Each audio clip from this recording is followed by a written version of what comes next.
Hi guys, and welcome back to another episode of Podghost. You might see a bit of a difference today. As you can see, Seff unfortunately couldn't make it. So in his replacement, I've got a very, very close friend of mine, Shazz. Welcome to the show before we bring the guest on. Thank you very much. Nice to have you on. Yeah, it's nice to be on. Nice to be on. So you'll hear more from Shazz in a bit. So we'd like to bring on our next guest, someone you've definitely probably seen or heard about. If you like the film Ocean's 11, then this will be a very interesting podcast for you. We'd like to bring on to the show Mr. Terry Ellis. Nice to meet Terry, you. nice to have you on, Nice to meet mate. you, Terry. Nice to meet you. How you been, mate? Yeah, good. Really well. Good to have you on. My pleasure. Terry, obviously I've been in touch with you for quite a while, and we just, met in mutual grounds. We thought, we meet somewhere in the middle. And, we want to start off by just asking you about your childhood, growing up, how it was for you, and how you led this, how it gradually led to a life of crime and robberies and all that sort of stuff. So I'll leave it with you. Yeah, I was born in Camden Town. Yeah. And the Angel, as you know, the Angel was full of armed robbers and some pretty big families down there, organised crime. As a young kid, my role models were these guys. I always wanted to emulate them. Growing up, we also used to watch the Sweeney back in the day. It was all about armed robbers. But we wanted to be the robbers, not the old Bill. So for me, as a young kid, we were surrounded by factories in King's Cross. And, as I said, it was a predominantly poor area. So we had to go out really and just make our own way in life. Yeah. So as young kids, 9, 10, 11 years old, we were going out and we were making our own way in the world. And it was like, for me, have you ever heard that expression, the streets of London are paved with gold? Of course, yeah. Well, for the normal people that come over or live in London, that's probably not a good saying for them, but for a thief or a criminal, they are. Everywhere I looked, I see a warehouse, and I knew that I could probably get in there given enough time, whether it was or even a van, security van, a post office, building society growing up. But as a young kid, I was very entrepreneurial. I think one of my first ones was the trains. I used to watch the trains go past at King's Cross with all the cars. Yeah. And we were watching them go past, and they went on for about a mile, and it was just loads and loads of cars on them. And I remember, they went so slow through King's Cross that me and my mate decided that we would jump on them, and we would go through. we took some black bags with us, and we went through every single car, and we took all the radios out. And back in that day, the radios are quite expensive. I think we got 15 or 10 quid each for them. But I remember we went about 5 or 6 miles down the train line, and as we were going along, we dropped the bags off intermittently as they going along, and then we jumped off and we walked back to Camden Town, King's Cross, and then we sold them to all the taxi drivers, because we had a ready market for all the taxi drivers that we knew in Camden, and they used to buy everything. It was either the taxi drivers. So it became like a regular thing where you start doing this regularly? Yeah. We were doing warehouses. So we were doing jean warehouses. We would do toy warehouses. You name it, there was a warehouse for it in Camden Town. And for me, it was like it was a free for all. So I think it's a bit like when you watch a movie, and like recently I was watching Money Heist, and it's so weird because in that program they are actually bank robbers. Yeah. But you end up liking them. You want to be like them, don't you? Yeah. And is it crazy how I remember sitting there with my missus and I said to her, it's so weird how we want the thieves and the robbers to win, and we love them. The thrill, isn't it? Yeah. Is that what it is with you? Is that what you exactly saw and thought, you know what? I want to be a hero like them. I want to do what they do. Do you know what? I think growing up, I think I always had a predisposition towards crime as a young kid. I operate on a completely different level to most people because I always saw criminality as an opportunity to challenge myself. And as I got older, for me, I think that was the catalyst of why I wanted to take the art of robbery to the next level. But to do what I wanted, I needed a team of like-minded guys, guys who were proficient, professional, and highly motivated. But more importantly, these guys had to be able to operate under extreme conditions. Men with tenacity who were able to overcome their darkest fears of fight or flight, which is a very rare commodity within the British criminal underworld. Of course. Mm-hmm. However, like attracts like, and eventually we came together to pull off some of the biggest Pentium and chip and data heists in London. One of them was Verizon. So you want to go on to that now? Yeah. And obviously for you, how did you even get this job? Like, for an example, it don't just come in the post, or it doesn't, you know what I'm trying to say, innit? It don't just come to you. You must have been in like a circle or some sort of like a racket sort of thing where someone? How did you get the job? I think like, over the years we'd proved ourselves. We were sort of Premier League robbers. We were contacted by criminals to get money back. So we would then go after the people that had stolen money. That was our first jobs. We were able to get money back that no one else could get back. We were also tasked with getting gear back. So if someone lost 50 or 100 kilo of coke or whatever, they would then phone us up and say, listen, we got these guys, they've nicked this, but we don't know where they are. And if they did know, and they're a fucking hard firm to get into, we would then figure out a way of getting in there, overpowering them and walking away with the prize. And we became really good. And then we got offered jobs all around. I would say all around England, but I can't really say that at the moment. But we got jobs abroad. We got a few jobs abroad. Wow. And we would go into certain situations where we would take over premises for an hour at a time. We would clear the whole place out, bring lorries in and everything else. And we would be sent in there for specific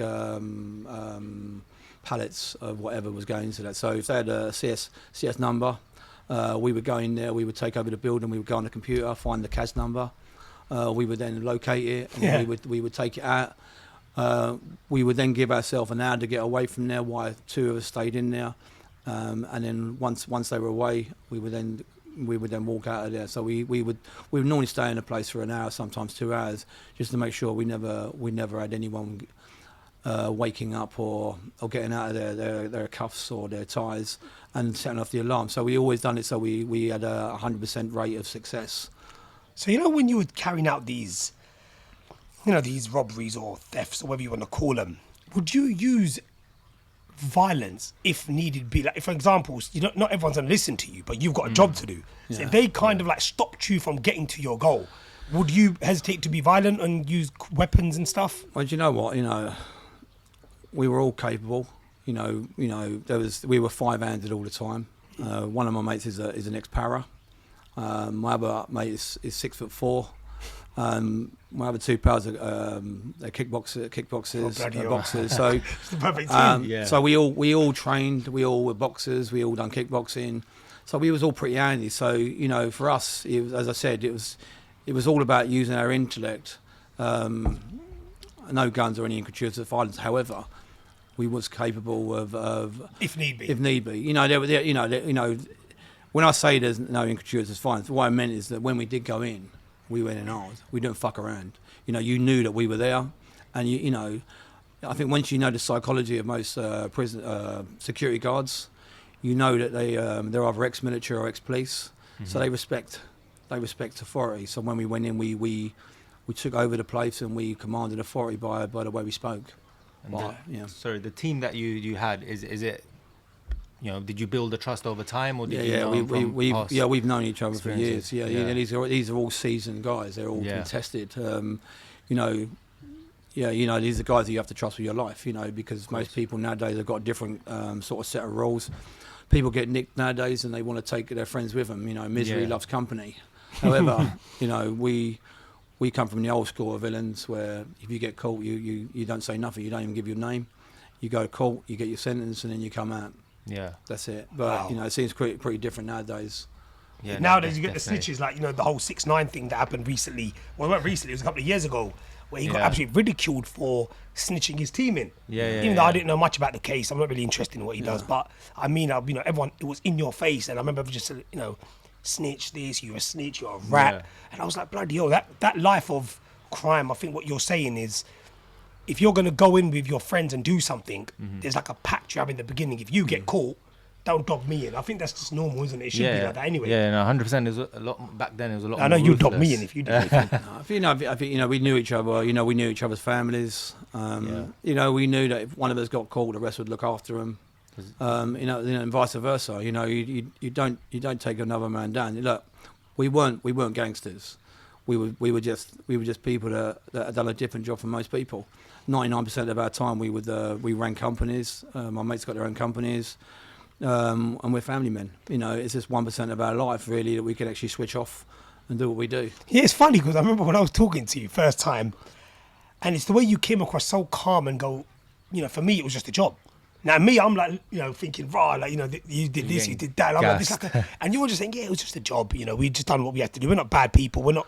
And the way your mindset is on these sort of things and on this line of, work, I'd say for you, the fact that you see it like a job, is that something that you still to this day believe that is a job, or do you think, after everything you've been through and you're going to go into a lot of it, but do you think at them now it's more like it's not really a thing that I'd call it a job, it's more like maybe something that I wanted to do, being a bit of a buzz, a bit of a thrill? Like survival, maybe. Yeah, don't get me wrong, right? The decisions that we made at that time were not taken lightly. We knew it was either a lifetime in prison or a death sentence, because at that time there was a shoot to kill policy, and there still is by the flying squad to kill organised criminals coming out of jobs. But I didn't really wake up every day and I asked myself, am I motivated enough to do what I do? I didn't really give it a second's thought. I didn't really care whether the jobs were easy or whether they were hard. I didn't care whether I wanted to do them or I didn't. For me, it was just a job. I think it was an emotionless, faultless discipline, and the reaction to the way that I lived my life at that time. If I would have thought about it, I don't think I would have done it. I think 2 months before we done Verizon, 2 guys were on a red eye. Which the red eye is when you're playing a job and you're looking at it, the old bill plot up on you, and then what they do, they let you do it, and then when you come out, they just shoot you straight in the chest. And 2 guys, 2 months exactly, got killed before we done the Verizon. So in the back of our mind, that was always the case. But as I said, it was a discipline and that we had to maintain. We just had to do what we had to do. It was a job. To sort of keep your emotions out of it. Yeah, and stay focused on what your objective is. Yeah, I think most people, will work for a whole year or 5 years to get what we get in a day. Wow. So it's a different calculation for us. We know that we could get shot. We know we can get a lifetime in prison, but I think for me it was just if I could go and do something and not live the way I like to live for 4 or 5 or even 10 years, then I'll do it. That was the way it was. We worked from 1 year to the next. And that's just the way I like to live my life at that time. So you obviously touched upon the fact that you got paid a lot for it. Would you say it was a substantial amount of money? You've never given a figure away, have you? No, before? you know what? No I'm one. trying to find it like a nosy old rat. I'm trying to look at it.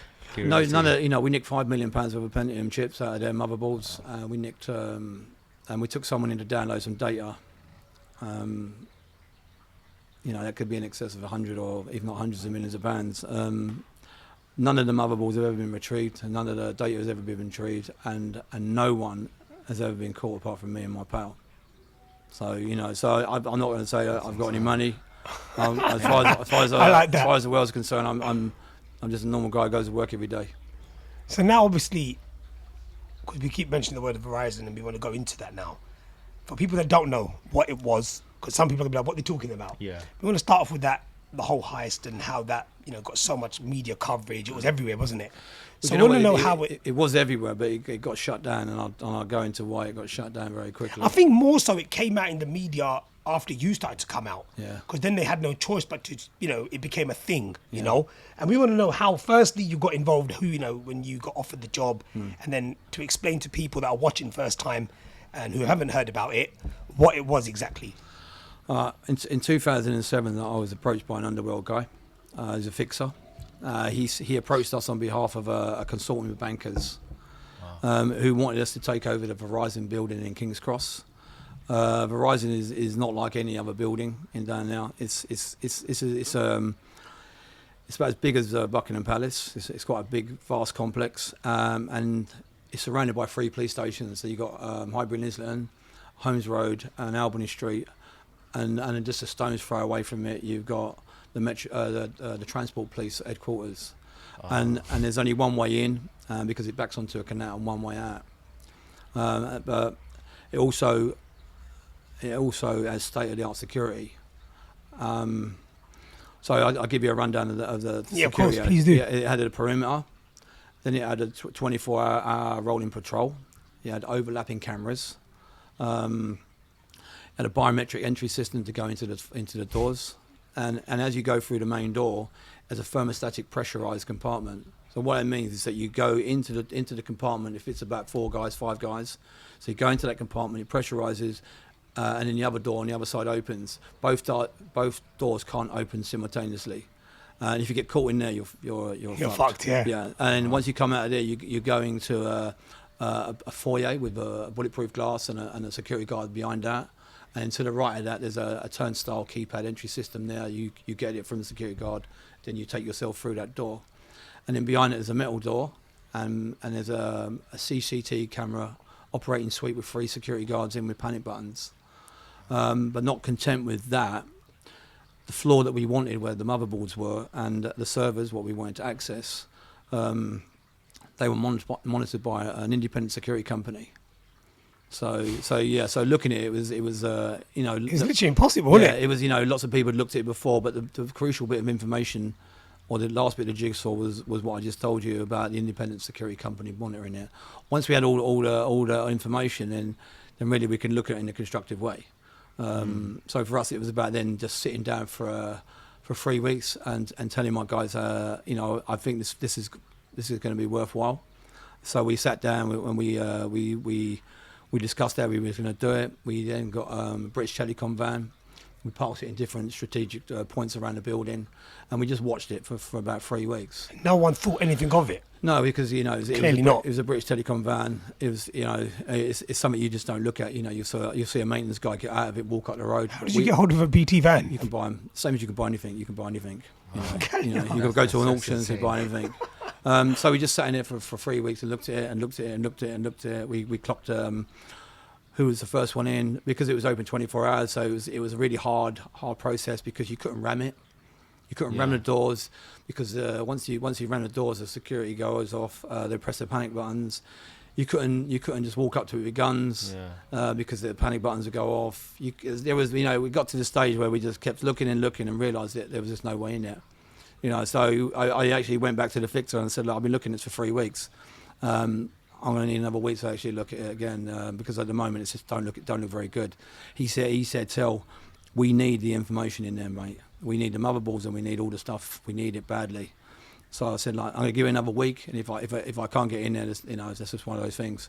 So I was driving over to West Hampstead, and there was a roadblock, and there was a load of old bills standing around looking up onto the roof. Yeah. And so I pulled over and I said, what's going on?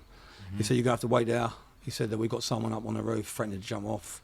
And I thought, that's a little move. So I went back to my guys and about 2 days later and said, I think I've got a way that we can actually go in here without causing too much drama.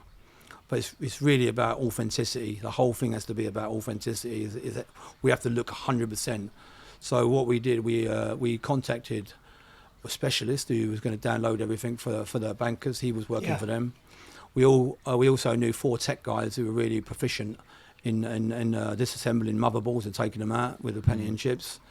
So once we arranged them, I then had a chat with my guys and said, right, this is how we're going to do it. We're going to do it as a fast response robbery team.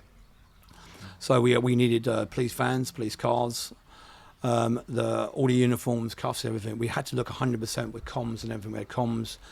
But the most realistic thing that actually would get us over the line would be to take an Alsatian dog and a K9 unit. Because it makes it look so it's a proper operation. So they can't be lying. Well, we was the first people on mainland Britain to actually use, or anywhere in the world actually, to actually take a dog, and I think that's why we got so much publicity at that time.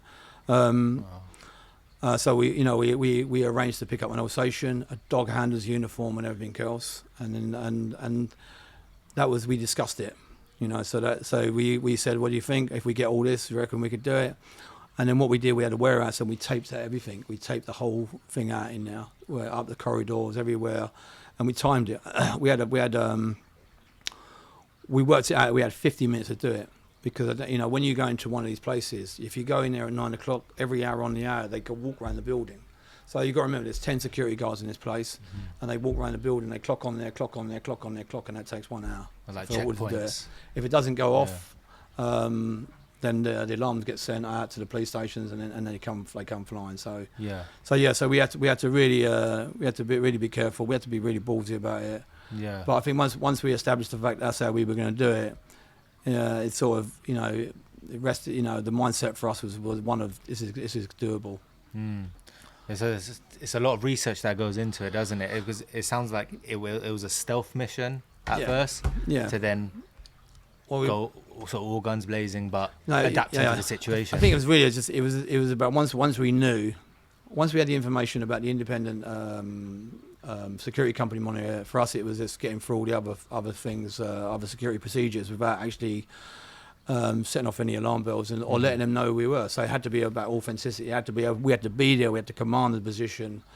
And I can always remember meeting the guys that morning. So we met about 1 o'clock. We never went in until 9 o'clock that evening. Wow. But we went and we ran through it. We ran through it. You know, this when you're in this game, you know, for me, I go through every different scenario in my head. What can go wrong? So normally when I get there, I'm not the picture of equanimity. I'm really calm. I've gone through it so many times in my head of what can go bad that the reality of anything going is probably worse in my head than what anything could be in front of me. So I'm normally pretty good. Yeah. My other guys, you know, one of them is he's quite funny. He's a humour. Always one in the group. You know, there's always definitely one in the group. And the others, you know, some of them, they don't say nothing. They just have their little ways about them. And we all say goodbye. You know, I've never really actually said this to anyone. You know, we all say goodbye to our kids before we do a job. Yeah. And my thing, I would always take my kids out and buy. No, I took them to the zoo. So they was only young at the time. I'd take them to the zoo. We'd go and do everything, and we'd have a nice meal afterwards. And I'd go and see my girlfriend afterwards, and then we have a nice night. But instead of saying goodbye, that would be my way of saying goodbye, in case anything ever happened to us. So that was our little ritual. But you know, we all met the next day, and it was game on. You know, we got into our uniforms, made sure everything was working, made sure the comms were working, made sure the vans were all graphed in properly, and made sure they picked up the dog at time. You know, so I remember the dog coming down. It was a vicious little fuck. It was a big German Shepherd. Wow. So it was just barking and barking. So what we did, we put a muzzle on it in the death because it was fucking ferocious. He just kept jumping up and barking. So you know, it definitely looked the part. You know, I think we all did. We all had our flat caps on and everything else. And then we went down there. I think we left about 8 o'clock, and then we drove down. And we drove down to Highgate, and we'd arranged to meet the 4 technicians and the specialist who was going to download everything. They was all in their cars.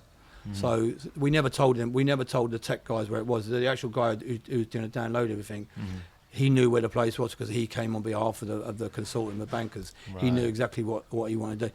We got to remember this place held data for some of the leading banks in America. So I'm talking JP Morgan, Wells Fargo, RBS, and lots of banks in England. So it was definitely something we had to be mindful of because, you know, they weren't going to be happy once we got in here. So it was just something else that we had to contend with once the job was done. But I can remember driving down. We got in a convoy, so we pulled them behind us. And the whole idea was we would get there, they would park up about 100 yards away from us. And then once we overtook the building and secured it, we would then call them in. So as we were driving down, we pulled we came level with the Holmes Road police station. And I can always remember there was 2 old Bill on the traffic lights on the crossing. And as we walked across, as we were driving up, they walked onto the crossing, so we stopped. You know, we have all got full uniform, caps and everything with old Bill written on them and everything. And I remember them looking at us, and I just went, all right.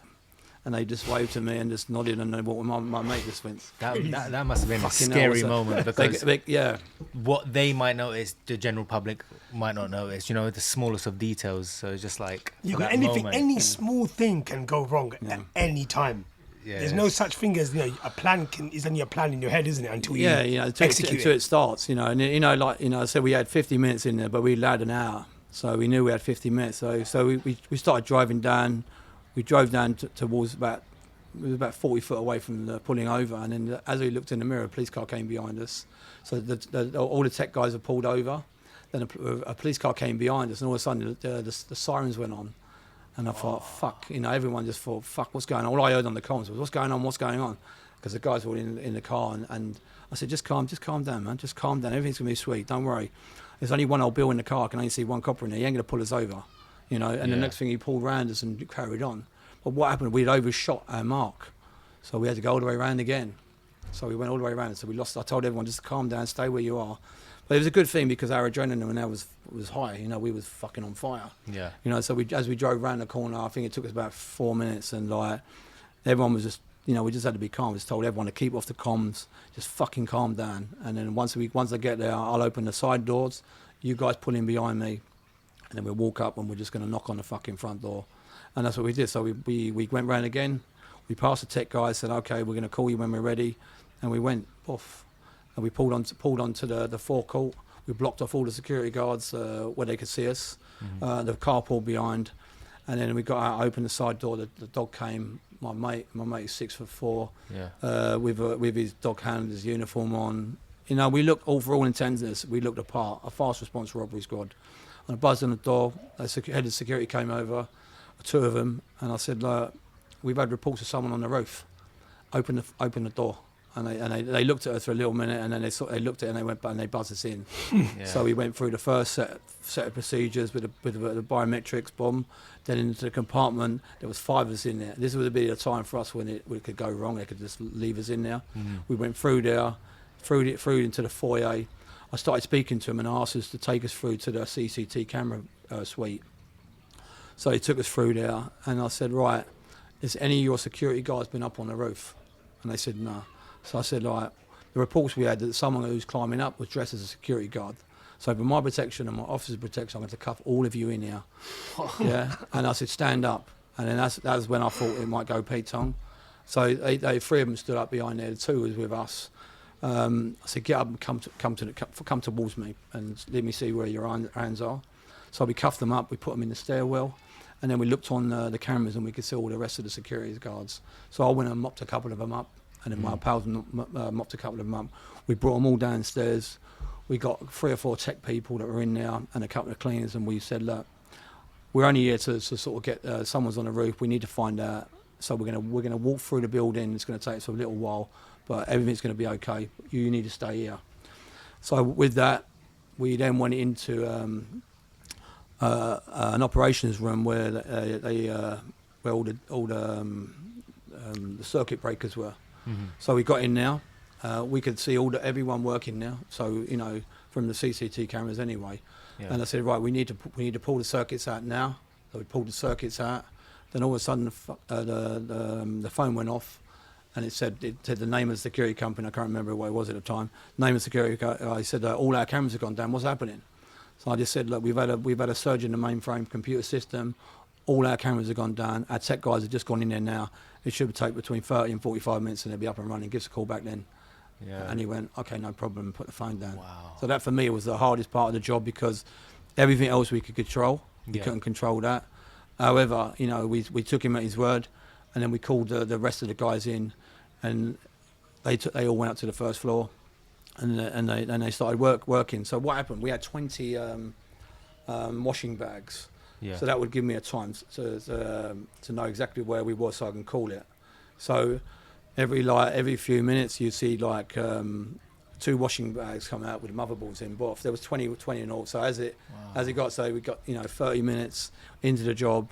That's why I say you really have to have really balls of steel because you're in a place and you can't. There's no fight or flight. You need to be able to control it. Yeah. So and all of a sudden my mate he's got on the comms to tell there's two guys coming to the main fucking door. What's that? What should I do? I said, just calm down. Walk back into the CCT suite.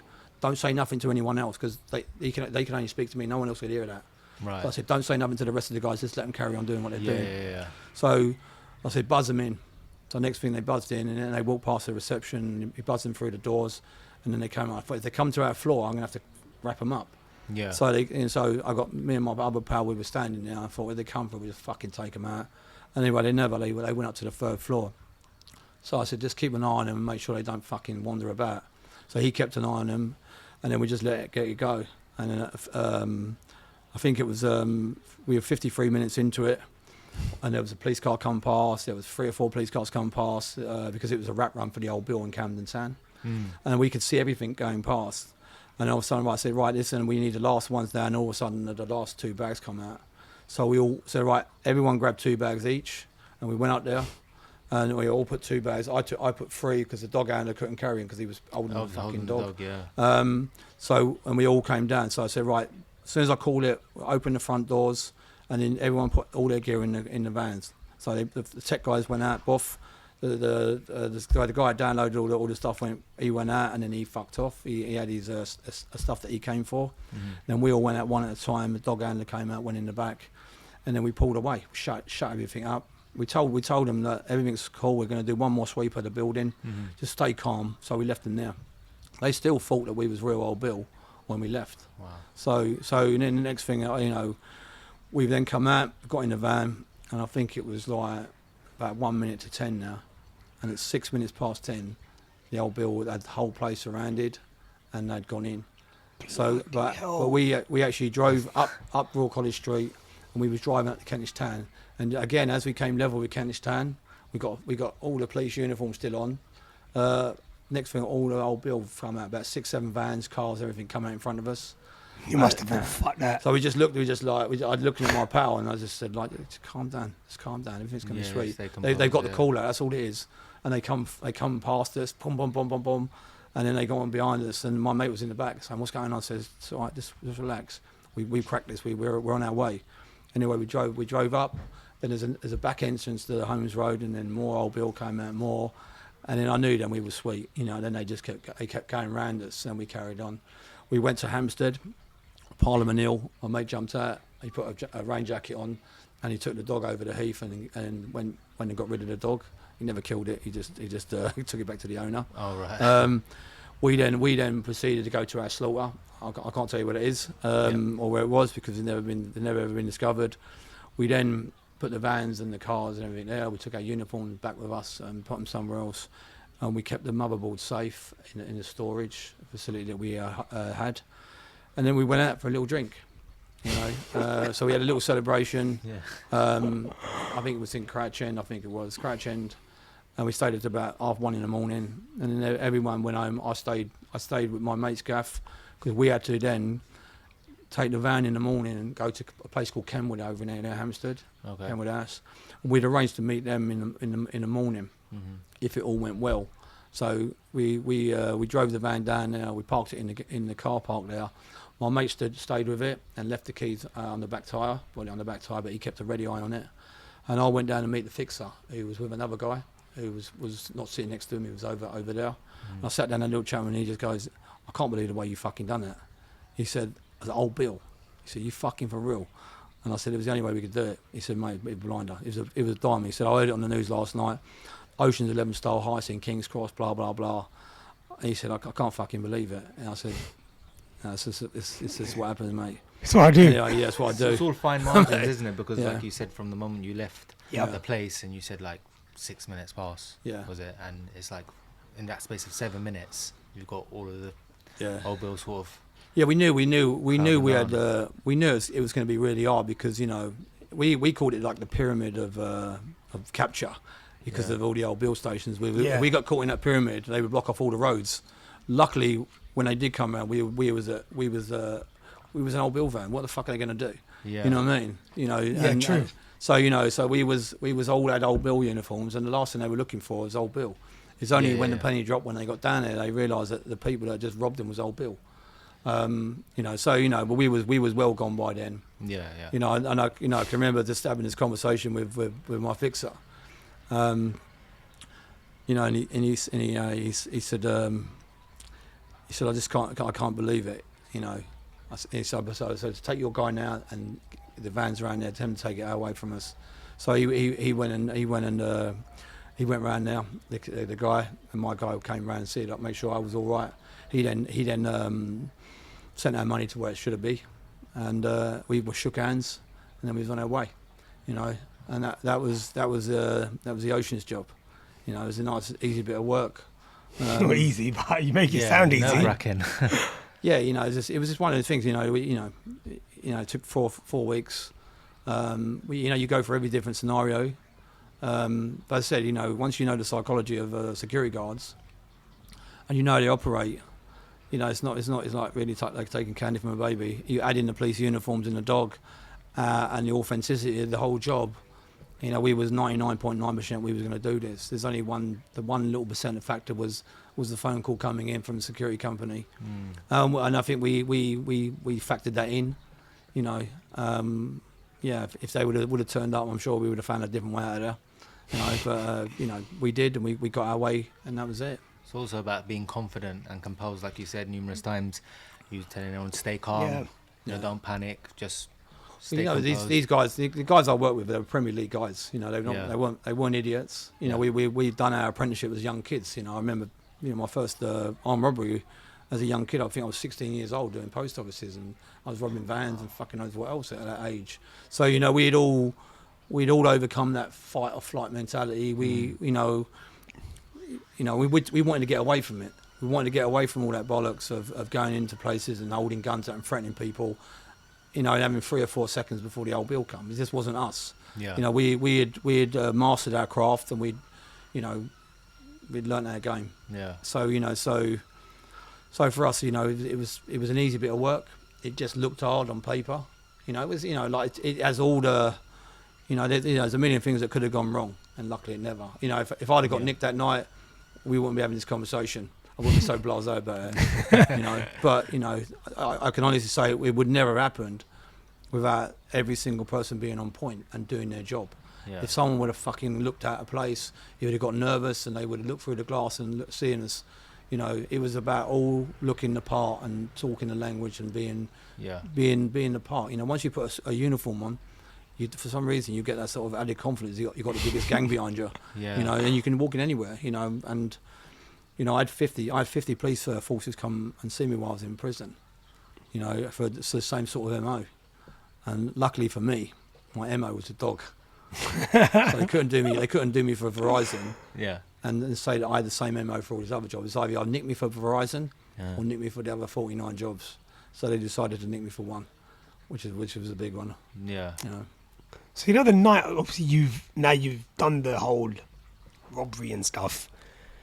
How was that night when you fell asleep? Did you just wake up absolutely normal, or did you feel like, what the fuck have we just done? Like, it must have been a sense of like, it was more or less a very impossible thing to do.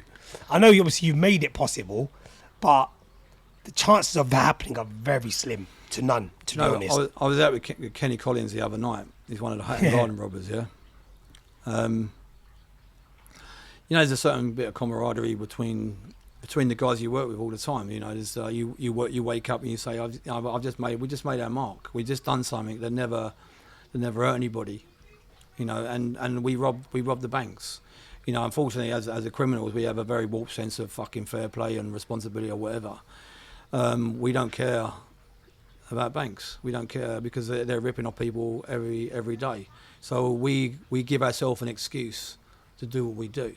It's not right. It's like a mental thing, isn't it? So we prepare ourselves with the fact that the people that we're robbing are fucking worse than us. They destroy lives with overflated mortgage rates and everything else. I know that Wells Fargo, they opened 3 million accounts fraudulently. They got £120 million fine, and then they set up a procedure in America where the people couldn't pay they set it up so people couldn't pay and meet their deadlines, and they were fined £1 billion, $1 billion, and then they were further fined. They had to give their customers back $5 billion, Wow. And the guy that actually run that, I can't remember his name. It was on the tip of my tongue just a minute ago. The guy that ran it for 10 years under his tutelage, they suspended him. He got $120 million golden handshake, and then he was actually taken in front of the authorities, and he got I think a £20 million fine. So for being corrupt and being the way they are, he was rewarded with 100 million quid. He had to give 20 million quid back. I think it was 17 million. I think the actual thing was, and he was banned from doing anything with banking forever. Surprise. So they're all at it. So I don't feel no way. I think for me, we're a little bit like soldiers. We train for this. We have no fucking empathy. We go on these bits of work. We can't afford to worry about the people we're going in after. You wouldn't ask someone who was in the army that once he's done all his training, he's gone to war. You've destroyed lives. You wouldn't ask him that question, but I get it asked all the time. You've gone out and you've destroyed lives. Well, I never. I probably embarrassed a lot of people. I embarrassed a lot of security guards, and I embarrassed the banking industry. But yes, that's life. That's just one of those things. But I've never hurt anyone. I've never physically hurt anybody, maybe mentally. So I'm not saying I pride myself on that. I can actually hold my head up and say, well, you know what? I've never actually gone in anywhere and terrorised the fucking life out of an old woman, or broke into a house, or done any crap like that. What I'd done was seen back in the day as an honourable profession. Not so much now. Yeah. However, I wasn't using guns, I wasn't brandishing them around, and I wasn't shooting anyone up. So no, I think that's fair play. Look, I mean, in the sense that whether you believe in these things or not, the truth of the matter is you didn't hurt no one, you didn't physically kill no one or shoot no one. I'm sure if people had the balls to do this, a lot of people would be doing this regularly. Yeah. You need the balls to do it. That's the hardest part. I think it takes a very, very, very hard mentality to do this job. A lot of people I've met lots of guys. You need to be cold, to do something like that. Yeah, you need to be someone who's really other than that, you just need to be a strong-minded, cold. Also very tunnel vision. Like, that's my goal. Yeah. Don't care what's around me. I need to get there. It's funny, I couldn't do shoplifting. I couldn't nick a Smartie or a Mars bar out of a shop, because for me that would be really embarrassing. But for me, I could do what we do. I think after speaking to you now, I think your mentality was more like you're against the banks, and to be honest, I think everyone is, especially in this day and age today, what they're doing with the whole, like you said, the mortgages, and in anything you want to do, whether it's finances, whether it's loans, it's just such a hard place to live in right now, and the banks are the reason that this is happening to so many people. Are finding it really, really difficult to even live now. Yeah. And I think that when you put that in your mind that, I'm gonna fuck you lot up, it's just like a vendetta you have against the banks. And I think, like I said, if a lot of people had the know-how and maybe the balls to do it, I think a lot of people would be doing things like that. You said that. A lot of people think they could do it. It takes a very strong mentality, as you said. I know in this case with JP Morgan and all them banks, I know that they lied, because afterwards they said that £5 million worth of pension chips have been stolen, but no data had. So they said they forensically they took. But they had to do that, right? They forensically analysed all the dives and everything else, and said that nothing was taken. So so I was actually quite happy with that. And then they said a few days later that even though it was actually in the papers and the old bill had said it, they said only £1 million had been taken in pension chips. So they tried to minimise it. They took it off the front page. They took it off the side pages. Wow. And then we found out that the banks have actually got a £35 billion slush fund to cover up any of this, because the last thing they wanted at that time was that information to have got out. Because in 2007, I don't know if you know, there was a job in Chicago. They went for a data facility there, and they took a lot of information out of there.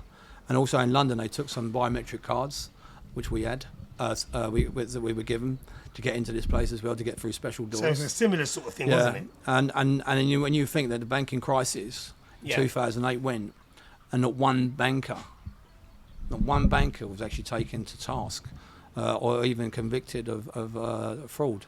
The mortgage scam worked. They were giving out mortgages to everyone knowing they couldn't pay back, but they got bonuses for everyone they'd done, and they took billions out of it. Wow. So the information that we took on, not necessarily on the motherboards, but on what we downloaded, the motherboards, you could retrieve data from them if you put the right person on it, I think, as far as I know, and it would then kickstart everything back into things. So we were then tasked with taking the motherboards as well, so you couldn't have that. They couldn't have the option of retrieving that information. Yeah, you took the whole thing, so then you can't really do nothing, can you? Yeah, we took what we were tasked with doing. We had to take the 120 motherboards, and we had to get this guy in. That was our job, but it had to look like a robbery. It couldn't look like it was a data load down, And we done exactly what we were tasked with doing. Our job was to make it look like a robbery, and then when they concurred to the fact that no data was taken, then we were pretty happy about that, because I'd rather get nicked for £5 million than hundreds of £1 million. That's true. You know, it's inevitable now. The leading on question would be, so after you've done all of that, happy days, you know, you've got your money, you're chilling. How the hell did you get caught? And especially after, it was a year after, wasn't it? Yeah. So how did you even, firstly, how did they get your name, your image? How did they know it was you? And how come it's just you and your mate who got nicked and the rest didn't? As I said, you know, this facility was state of the art. Yeah, the state of the art cameras. You could see clear as day, night and day. You know, these were the you know. Yeah, I'm sure it was. Yeah. But we, you know, we had glasses on, we had moustaches. You know, we looked the part. You know, however, I know for a fact it never came from outside, because no one's ever been nicked apart from me and my pal. Mm-hmm. My other pals have all gone on to do really well, and they're thriving, thank God. But what happened? Someone else done a bit of work, and they used police uniforms, because for some reason, once we done this job in uniforms, it was open season for criminals to actually go and impersonate everybody. Yeah, it started a trend. Yeah, so. And unfortunately, someone we knew got caught on a bit of work with police uniforms. Then they'd done known associates, and my name was linked with him, and so was my other pal. They then took our pictures to a load of security guards that have been done over the period of time, and they said that's the guy there. He's the guy that orchestrated everything. And then they was looking at it. I didn't even realise at the time. I was actually in my girlfriend's flat. She lives on the top floor. It's only 3 stories high. Right. And I always get up about 4:30, 5 o'clock in the mornings anyway, so I'm always ready. I always go for a run or whatever. And I got up this morning, and I was all ready. And as I just looked over the balcony, I saw a bird walk past. And then 2 minutes later, I saw a guy walk past, and I thought, they just don't look right. And I thought, you know what, I'm off. I never said nothing to her. I just ran straight through to the kitchen, from the front room to the kitchen. I had a rucksack with about 30 grand in it, my keys and everything. I have to leave my phone and everything I did. And I just grabbed hold of it, pulled myself up on the roof. I ran all the way along this block of flats, because it was about 500 or 600 yards all the way down to the other end. I then went down a ladder and jumped about 10 or 15 feet. And as I walked around the corner, I saw about 20 old Bill going into the bottom doors. I was all fucking running through, and then, I went one way, they went in the ass, and that was it, So you on the run from then? Yeah. So I went up to Leighton Buzzard. I went and rented out a canal boat. Ah. And then I stayed on the canal boat for that year. I actually parked right behind Verizon, believe it or not. I thought, this is the last place they're going to fucking find me. So I came all the way. I actually went from Northampton all the way down to Regent's Park, to Camden Sand, and I parked behind there. I'd shaved my head. I got no fucking hair now, but I used to have long hair, or hair. And I just parked there, and I used to go and see my kids. My kids lived in Hampstead. At this point, the kids had no idea you're on the run. Yeah, they did. No. Yeah, they knew that I was. They knew that I was on the run, because the old Bill had been through everywhere. They'd been through my dad's house, my mum's house. They told them, my family's house. They'd been to every buyer that we had.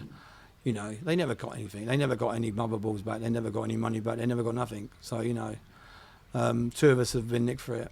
So, but yeah, it was a funny situation, because I tried to give my kids everything that I never had. Mm-hmm. One was a good education, and one was morals. Not to get in trouble, not to thief. My kids actually thought I went to work every day, because I had auctions down Camden Town. Yeah. And we had a courier company as well. So I used to go out every single day, regardless of whatever I was doing. Even if I wasn't working, I'd go out. I'd go to a restaurant all day, drinking, or, taking birds or whatever.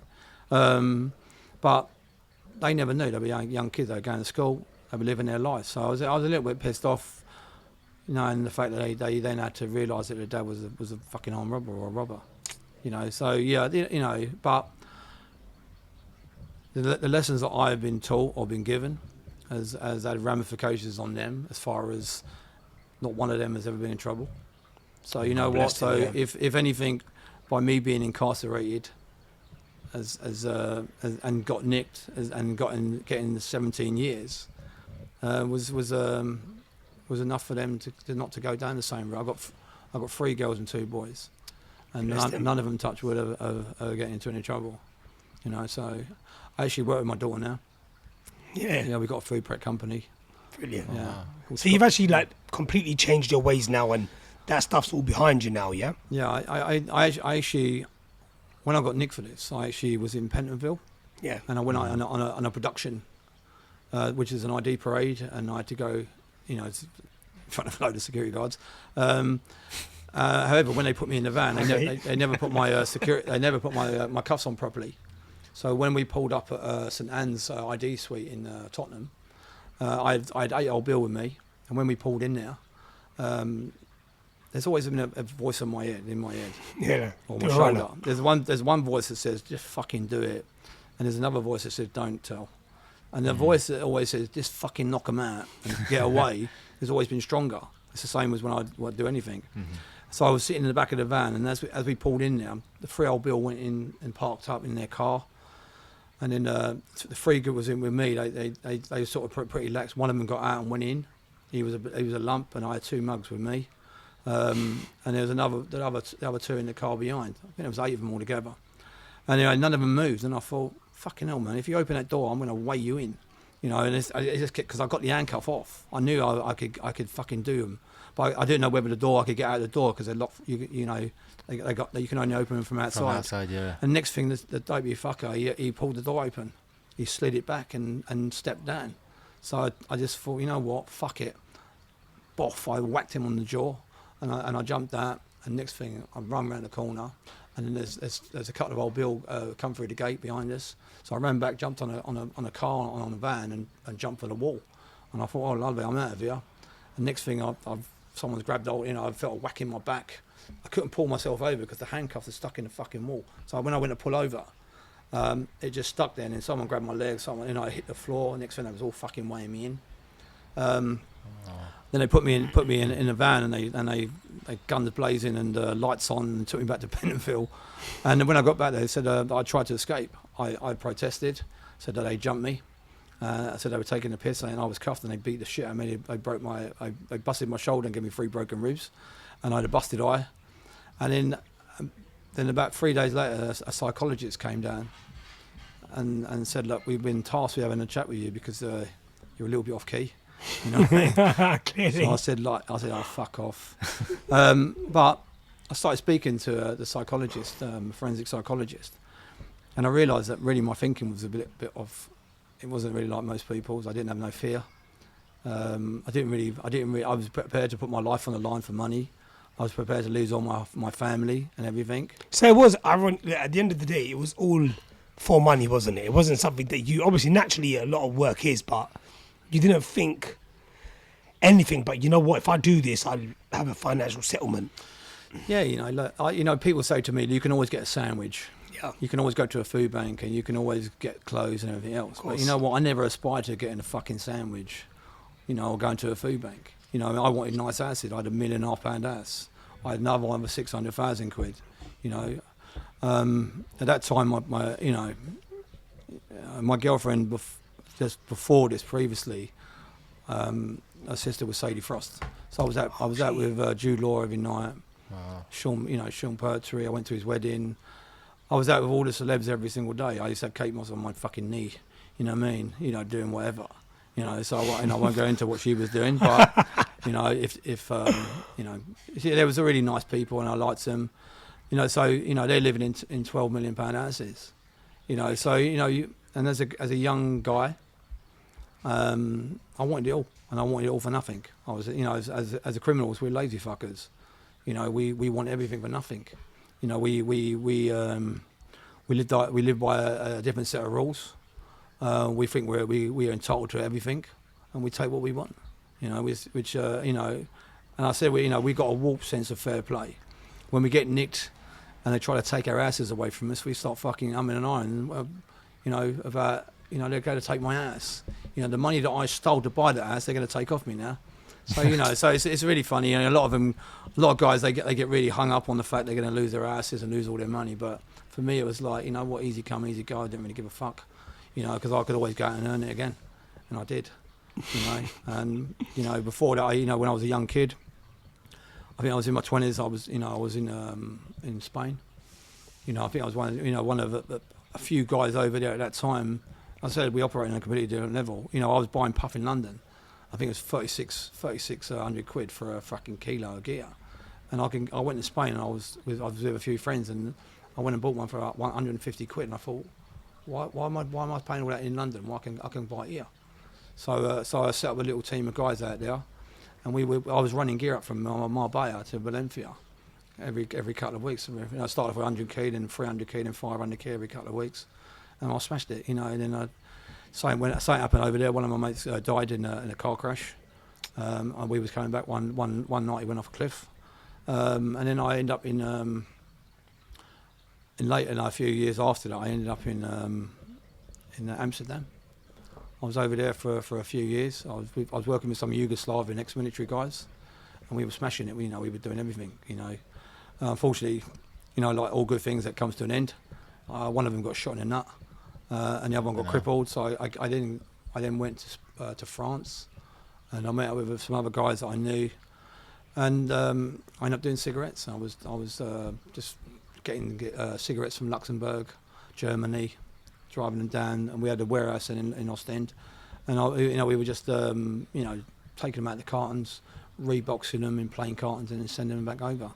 And I'd done that for a few years, and I was earning tons of dough. I was earning lots of money, and then all of a sudden, I won't tell you exactly where it was. I think I'll say it was over there, but I can remember the old bill. I was just about to drive into this farm, and the next thing, all the old bill, there were Land Rovers and Cruisers that come smashing through the gates, smashing through the fences, through a field, and they had all guns on my mates and all the red dots, and they thought that we were doing cocaine and everything else. We was only doing cigarettes, so they went a bit overkill. There's about fucking 50, and as I was about to drive in there, because I'd bought a new lorry, or we had a new lorry, and what happened? I had a Range Rover then. So my mate took my Range Rover and drove in. So that was the cue for the old Bill to get me. But because I was driving the lorry and I was a bit further back, as soon as the Range Rover went, and then the old Bill went on it, and they nicked my power, unfortunately, and I just drove straight past. And I looked at him and I thought, fucking hell, I was really lucky there, And then what I did, I disappeared for about a month. And I got back in touch, and then because it was custom and excise, it was, and I got a solicitor because they'd all been nicked. And I phoned up and said, "What's going on?" I said, "I've been ill for a few weeks. What's going on? You've been through my house and you've been doing all this shit. What's going on?" And they said, "We want you to come in." Well, custom excise are not different. They're a lot different from the old bill, because what they do, they give you all the questions they're going to answer you, or they're going to ask you. Yeah. So I spent about an hour with my solicitor reading all the questions, and when they came in, I said, "Well, no comment." That was it. And then they let me go. They never had They thought they had me on fingerprints. Well, I always wear gloves, so they couldn't do me on fingerprints. They couldn't do me with the fact I was in Ostend. I said, "Why was I there?" I just said I had a girlfriend. She's married, and unfortunately, I can't give her any details about her. So you prove that I've done it, and I'll prove to you that I never. And that was it. One of my pals got 6 months for smuggling a bit of some cigarettes, and that was it. And then I was off to the next thing. I thought, well, they was on my case. I can remember coming out of my house, and my girlfriend had phoned me up and said, there's a guy outside. He's painting the lights outside the house. The lights on the main road. And we had cameras all around our house. And I had bird boxes. So I never had cameras. I had bird boxes with cameras in, so I could see everything. But they couldn't see that I could see them. So I said, "Well, what's the fucking problem?" She said, "Well, there's a cop. There's someone up there, and he's painting it." I said, "What's the fucking problem?" She said, "There's no paint coming out of it." She said, "All I can see him is he's putting his finger into the paint thing, but he ain't doing no painting." But what he did, he fixed up a camera outside my house. He had a little camera, and then what I did, when I rewound all our cameras that night, they'd come in for like 4 o'clock in the morning. They took all my rubbish away. So they was on my case. So I thought, you know what, we just got to fuck off. So you knew? Yeah. So I went away. We went on holiday for a couple of months. And when I came back, because the old bill have only got a certain amount of time to actually come on you. I think they're normally 7 to 2 weeks. Their budget don't allow them to afford them that latitude to come on you all the time. So I thought, well, you know what, I've had a really good run at it, and maybe I need to start something else. So I end up in Cambodia, doing some weed. I was doing a load of gear from over there, and then I done that for a couple of years, and then I came back to England. And they was on me. The old bill was just fucking in and out, and looking at me, coming through. So I was just doing normal things. I took the kids to the park. I went on holiday with them, and over that that couple of years, I spent a lot of money. And then I thought, well, you know what, I'll have to go back to work. And that's when I decided to go back and do something where I didn't have to work 365 days a year. Yeah. I wanted to do something I could work one day at. And really I wanted to put so much time in just to planning jobs. So I'd look at them and I could go outside a warehouse, normal warehouse. I could plot up there and I could go, right, it's 5 o'clock in the morning. I'd wait for an hour. I see the key holder. I see the alarm guy, the key holder. Then I see who worked there, who was the first in, who was the last in, and I look at what was the best time to do it. And then what I found out after, if you set the alarm off 3 times, the old bill won't come out. So I'd set it off, and the old bill on the third time they wouldn't bother coming out, but the key holder would. So the key holder would come, open up, and then they'd go in and leave the door open, and we would just go in and clear it out. So for me it was like taking candy from a baby, and this is what we did, Terry, it's like a whole movie. Like your life is just, there's so much stuff, and just before we wrap up, Terry, I would like asking. Final question would be: do you regret everything? Because obviously, you speaking about the stuff, obviously it's not right. Yeah. It's not. Do you regret everything, or do you still stand by what you did? I think I'd be stupid to defend that position. Yeah. I'd be stupid to say that that my kids haven't suffered. But without doing what I did in my life, my kids wouldn't be doing what they do. They would never have grown into good kids, balanced, well adjusted. As I said, I work with my daughter and my son-in-law now. We got a company called Scoff Mills. We do meal prep. Yeah. So and we now employ 14 people, and I've been doing it for 5 years. Oh, bless you, man! It's amazing. So I would never have been able to do that with them. I run a knife crime campaign called Change Your Life, Put Down Your Knife. I've written loads of books. Yeah, that's what I was just going to come to now. I think with you and your story, I think what's so, hence why you're here now. It's because of your life and the fact that you've kind of turned the page now, and you're using all that in a positive light, of like you have got these books, so many, ways of spreading awareness to, maybe even not doing stuff like this. Because a lot of people, I feel, they hear you, they'll be like, what, in the end, he got caught, wasn't really worth doing all of that. Yeah. You know what? As I said, I spent 8 years in prison on that last sentence, and I actually spent 2.5 years in a therapeutic prison called Grendon Underwood. It houses 228 of the worst criminals in England, paedophiles, rapists, serial killers, everything, and the token armed robber, me. And I found out a lot about myself there. I realised that my thinking was a little bit off key, but it also gave me an opportunity, because my biggest thing was people feared me and they wouldn't talk to me. So for me it was about understanding that and why I wasn't getting the best out of people, because they was afraid to tell me the truth. But now I'm not like that, and I only got to that place when I done therapy. By working with some of the worst people in our society doing therapy. I'll just tell you one thing. I remember going on a therapy group, and this guy had told me that he was split up from his wife, and it's quite a hard one, this one. He was split up from his wife, but he was living at home, and he decided to kill himself. And what he'd done, he'd gone down in the middle of the night, 1:30, and he'd taken a pill and a drink, and about 2:30, 3 o'clock, his daughter come down. She's only 6 years old, and she said, "Daddy, what are you doing?" And he was crying out, really upset. She said, "I'm going to heaven," and she said, "Can I come to heaven with you?" Wow. And he went, yeah, and he gave her a pill and a drink, and then when she passed out, she was still breathing, so he went and got a bag from the kitchen and put it over her head, and she started kicking and scratching him, and then she passed out and she died. And all of a sudden, I got my 3 girls, and I'm thinking about them, and I've got this fucking geezer in front of me, and I want to kill, but I'm doing therapy with this guy. I've got to try and humanise him. And there was people that killed kids, there were people that killed all their whole families there. And I'm doing therapy with these fucking monsters. I wrote a book called Living Amongst the Beasts when I came out of there. But it also it taught me tolerance. I couldn't just go and whack the geezer and kill him or do whatever. I had to sit there and internalise it and sort of just think about my actions. So that taught me a lot, because I could never say no. I always said yes to any job.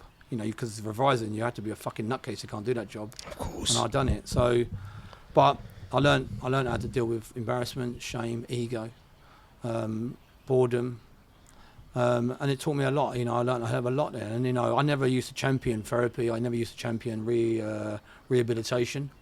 But for me, doing 2.5 years I spent now, working with all them lot, I learned a hell of a lot about myself, and it changed me.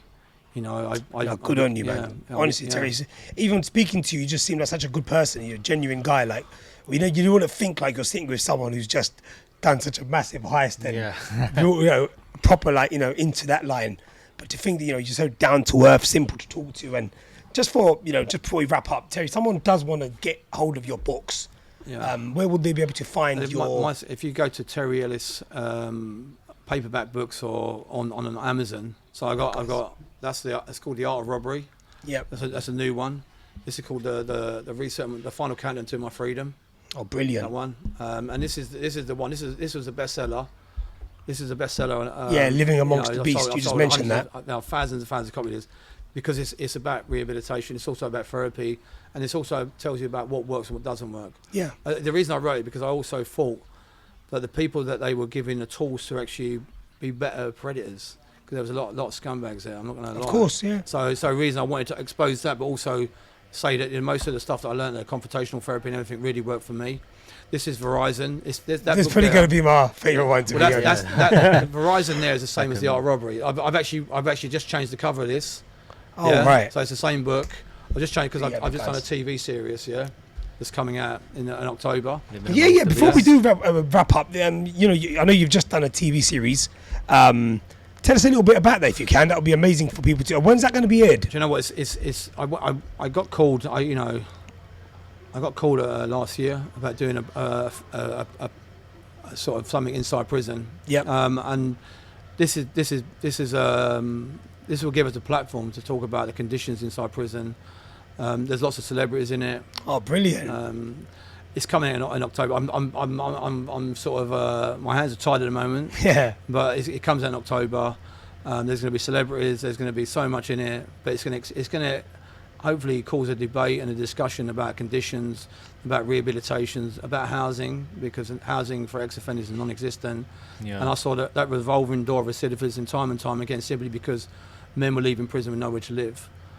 So for me, I wanted to organise a focus group with MPs and everything else, what I'm doing now, just to say we need some joined up thinking as far as education is concerned, employment and housing, but they all should be linked as soon as you come out, you know.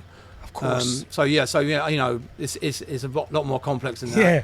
But we went through everything, and I think it's going to be on for 4 nights in October. It's going to be massive. Look forward to that. Really good. Yeah. There's some really good people in there, and you're going to be amazed what's going to come out. Oh, brilliant! All right, Terry. At that point, my man, thank you so much for coming on. Pleasure, brother. And Terry, thank you very Terry, much. would you just like to look into the camera, just leave everyone with a positive message about, you know, not to get involved in stuff like this, or like a message where they can, you know, maybe a lot of people do look up to you in a way, thinking, you know, we want to do stuff like this, and maybe, you know, you having a few words, you know, this sort of life isn't something you want to choose. You need to be a very strong person to go into this. I think people romanticise criminality. You know, if you want to aspire to doing 20 years in prison, then carry on doing what you're doing.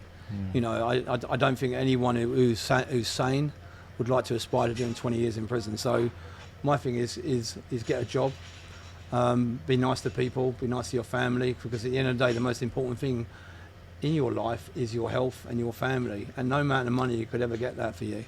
You know, so for me, it's just be a nice person, and then put criminality to the back.